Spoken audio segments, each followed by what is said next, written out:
Olá, queridos. Pastor Ramon aqui, mais uma vez, improvisando aqui uma gravação, né? Porque eu sei que você sabe que no nosso meio judiciário há muitos juízes, né? Muitos operadores do direito que são realmente pró-aborto. Mas esses dias eu li a decisão do desembargador Ney Belo, que liberou a resolução 258 do Conanda para ser publicada. Inclusive, eu fiz um vídeo sobre essa resolução. Dá uma olhadinha no meu canal aí que você vai entender do que nós estamos falando.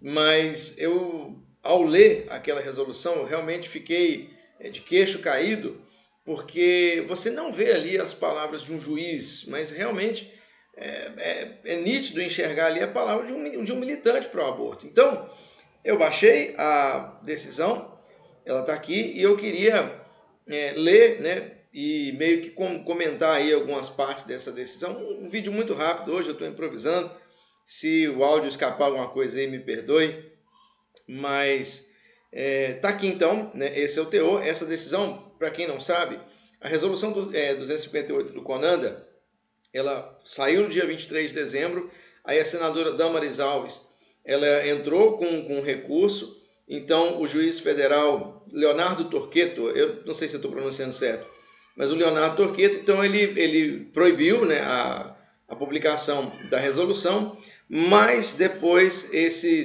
desembargador Ney Belo, né, do TRF1, ele emitiu então essa decisão aqui, permitindo que a resolução 258, aquela resolução pró-aborto ilegal do Conanda, fosse publicada. Mas o que me chamou a atenção aqui, alguns pontos, eu fiz alguns grifos, não vou entrar aqui na questão do que ele julgou, mas eu quero ver mesmo as palavras dele aqui nesse documento, né? É interessante que, olha só, primeiro ele começa aqui em cima, ele só diz, né, quais foram as questões, o que fez o juiz federal proibir a resolução, e aqui ele fala em base de que ele vai liberar a resolução. Mas aí, olha que interessante, o que ele diz aqui num certo momento. Salienta nesse contexto restar clara a injustiça da decisão proferida pelo magistrado plantonista. Isso aqui ele está dizendo da decisão, então, que proibiu a resolução Conanda. E por quê? Por que ele acha que isso foi uma injustiça? Porque impede a publicação de uma resolução que tem o potencial de proteger milhares de meninas vítimas de violência sexual todos os anos que sofrem novas violências ao buscar amparo do Estado para proteger os seus direitos. É interessante porque isso aqui é o exato discurso pró-aborto. Né? É o que os militantes do aborto dizem para liberar, né, o aborto nos casos dos excludentes de ilicitude, né, de abrir o leque a partir daí, porque a ideia é tentar trazer de que o aborto, né, a liberação, a permissão, seria uma forma de proteger essas meninas. Eu pergunto como que o aborto protege menina vítima de violência sexual. É uma falsa equivalência aqui que não faz sentido. O aborto não é protetivo, né? O aborto é destrutivo. Ele destrói uma pessoa, mas ele não previne, ele não protege de violência sexual. Mas olha só, ele vai continuando, eu marquei alguns pontos. Além dessa ampla discussão, que aí uma das coisas que o Leonardo Torqueto disse é que essa deliberação, esse tipo, aquilo que a resolução 258 se propunha, carecia de maior discussão, até porque as únicas pessoas que discutiram no Conanda são os conselheiros do Conanda, que em sua grande maioria pró-aborto. Então não faz sentido aquilo. Mas aí o juiz ele diz então que houve essa ampla discussão e a resolução em questão limita-se a cumprir e organizar um direito que já está previsto em lei. Peraí, mas desde quando o aborto é um direito? Aonde? Em qual linha da nossa Constituição, em qual diploma legal nosso tornou o aborto legal? É estranho porque essa é a narrativa da resolução 258. Ou seja, você vê que o juiz aqui, o Ney Belo, ele compra a narrativa. Então, ele está naturalmente de um lado, ele tem um discurso, que esse discurso ele é orquestrado, ele é construído dentro de uma visão pró-aborto. O que a resolução 258 faz, e eu te incentivo a olhar o meu vídeo passado sobre ela, é exatamente trazer essa ideia do aborto como um direito. O aborto não é direito, não existe isso no nosso ordenamento jurídico em maneira nenhuma. E, para piorar mais, ele diz que somente assim será possível proteger de forma efetiva os direitos de crianças e adolescentes, os quais são objeto de absoluta prioridade em nosso ordenamento jurídico. Ou seja, o aborto como uma forma de proteger direito. Mas, de novo, aborto não é direito. Ninguém tem o direito de matar. Não existe no Brasil o direito de matar. Ao contrário, artigo 5º da nossa Constituição fala da vida como inviolável. Então, não existe direito de morte no Brasil. Não existe essa pena. Ele continua, né? Afirma que a decisão agravada deve ser reformada, ou seja, a gente tem que derrubar aquela resolução que impedia o Conanda de publicar, porque a sua manutenção já está acarretando prejuízos imensuráveis aos direitos de crianças e adolescentes grávidas em decorrência de um estupro. Ou seja, a resolução do Conanda flexibiliza e extrapola a legislação.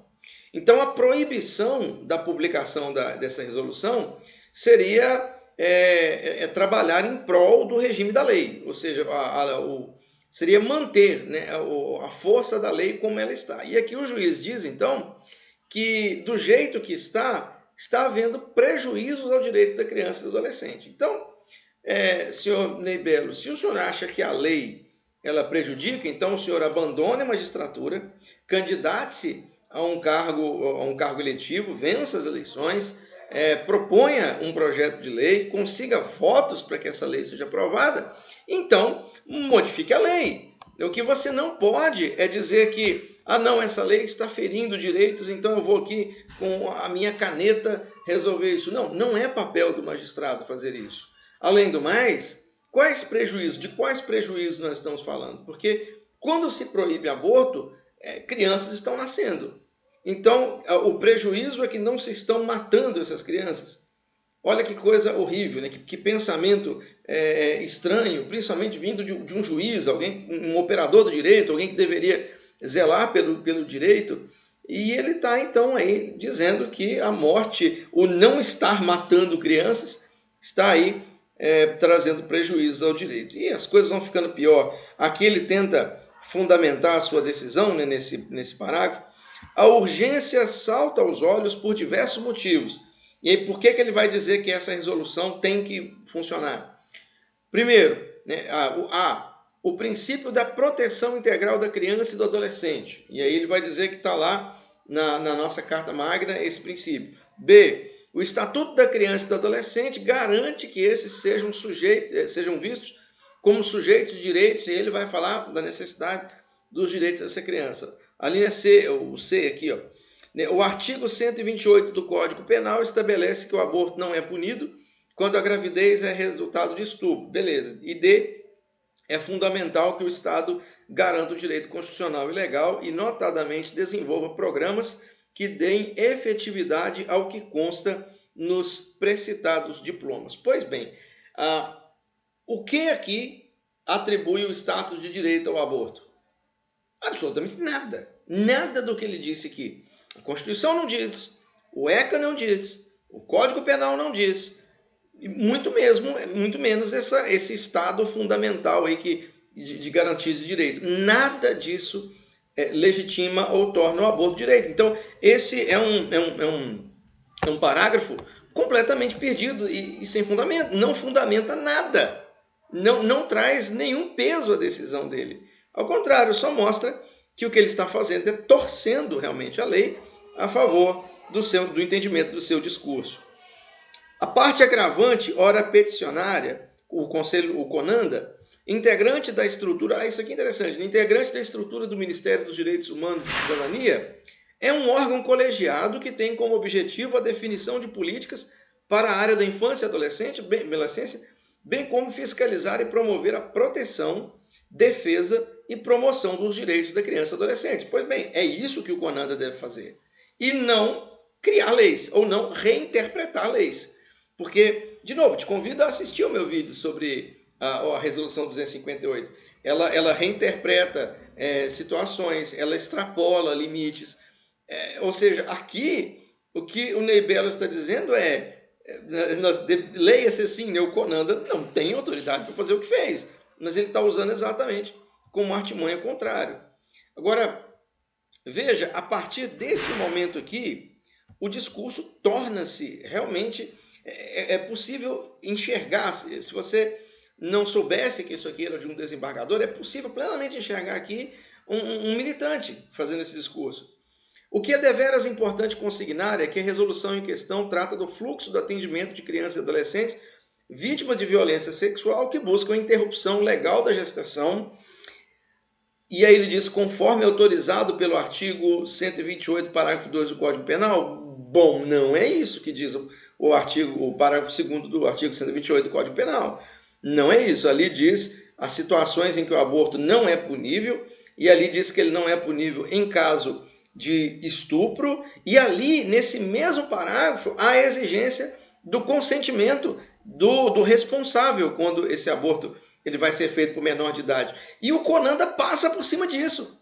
O Conanda simplesmente ignora que isso está escrito ali. E esse desembargador, ele está exatamente dizendo que ele está defendendo a resolução que vai contra. E está usando os mesmos termos. Esse termo interrupção legal da gestação, o tempo todo ele aparece na resolução do Conanda, sendo que não existe interrupção legal do aborto no Brasil. Né? O Código Penal ele traz excludentes de licitude, excludente de punição. Do mesmo jeito que há excludentes de punição também para o furto. Mas você já ouviu alguém falar de furto legal no Brasil? Por que o texto onde exclui a punição torna o aborto legal e então o que torna o furto não punível, né? Também a gente não fala de furto legal. Isso é loucura. Palavra de um desembargador. De onde observar ser minimamente razoável em defesa de vulneráveis crianças e adolescentes. Isso aqui é clássico também do discurso pró-aborto, é apelar para emoções, porque pela razão eles perdem. Não tem como defender racionalmente, tem que ser em apelos emocionais. Né? Em defesa de vulneráveis crianças e adolescentes vítimas de estupro, lutar pela manutenção da violência gerada, de propósito, né, gerada, sustentando por vias formais a manutenção de uma gestação causada por gesto violento, repugnante e atroz de um adulto? Como, em pleno século XXI, sustentar a razoabilidade da não interrupção da gravidez em tais casos? Meu querido Ney Belo, isso é baixo, é muito baixo o que o senhor está fazendo. O senhor está discursando o mesmo discurso, comprando a mesma narrativa pró-aborto. É inacreditável. O que salta aos olhos é que a decisão vergastada labora em equívoco crasso quando, a bordo de artifícios formais e sob o palio do desejo da proteção do nascituro, desprotege o hipossuficiente menor que foi, ela sim, vítima de uma violência brutal. Ou seja, está dizendo que, nesse caso, a vítima que merece seus direitos resguardados a criança, né, que sofreu a vítima e que sofreu a violência. A criança que vai sofrer o ato mais poderoso de violência, que é ser morta, nem sequer é citado aqui.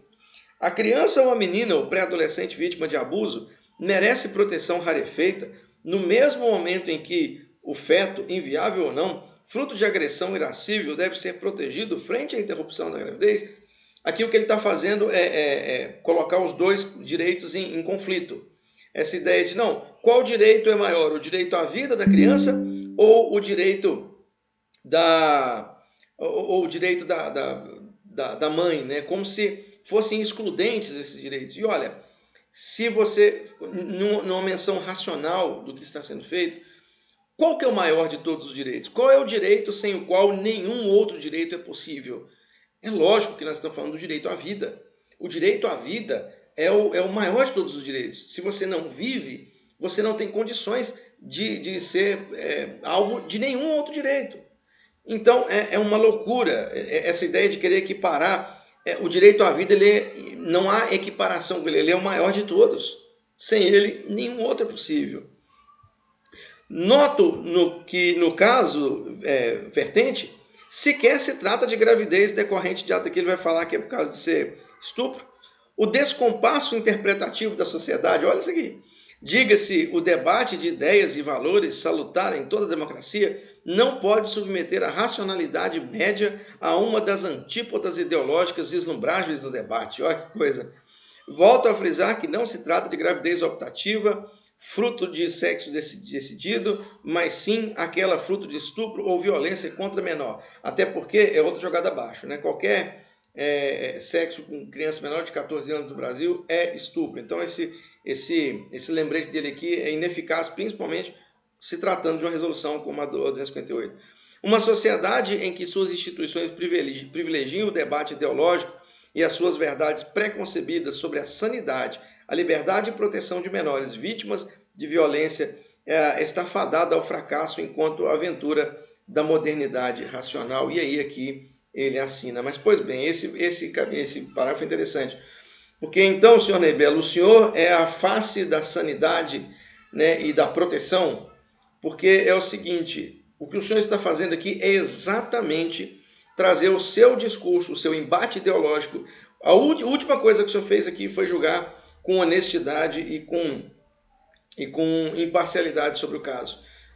É triste. Essa decisão, ela é um reflexo do que nós estamos passando nesse momento. Então, por isso, eu tirei esse tempo, quis gravar aqui, ó, meu notebook está até acabando a bateria, imagino que a tela até escureceu um pouco. Então, você me perdoa essa qualidade. Mas é isso aí, infelizmente, a luta ainda não acabou. Eu sei que estão tentando dar uma articulação para tentar derrubar essa resolução. Você, cristão, ore, né? Lembre que as armas da nossa milícia não são carnais, mas poderosas em Deus. Dobre o seu joelho, ore por essa causa. Em nome do Senhor Jesus, isso vai parar. E caso você que não tem uma crença, entenda também a gravidade disso. O que nós podemos fazer? De novo, mande e-mails para os seus representantes, para os seus deputados, mostre a ele, cobre a eles engajamento nessa causa. Não vamos deixar a causa do aborto morrer. Que Deus abençoe a todos, espero ter ajudado. Aproveita aí, se inscreve, compartilha esse vídeo, deixa seu like e até a próxima aí, se Deus nos permitir.